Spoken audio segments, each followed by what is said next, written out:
Chelsea and Manchester City contested a gripping encounter at Stamford Bridge on Thursday. Chelsea lost further ground on their hunt for European football this season as Manchester City came away with a narrow 1-0 win from Stamford Bridge on Thursday evening. On a night when Jack Grealish proved a point and Pierre-Emerick Aubameyang did quite the opposite, Express Sport takes you through 4 things we learned from a heavyweight Premier League clash. Aubameyang disgusted by humiliation. It was a rough day for both Raheem Sterling and Christian Pulisic, who trudged off injured in the early stages of the showdown at Stamford Bridge.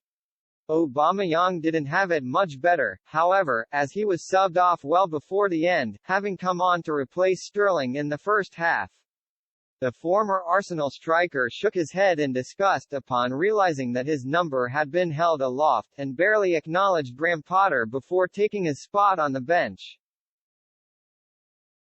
Aubameyang was signed by Thomas Tuchel in the summer just days before the German was given his marching orders by the Blues.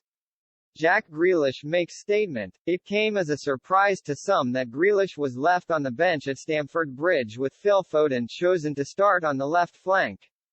Foden remains City's golden boy, but he had a tough time establishing authority against Chelsea and was hauled off around the hour mark. Grealish came on to take his place and made an instant impact, drifting down the wing and laying a pinpoint cross on a plate for Riyad Mahrez, who gave the Sky Blues the lead.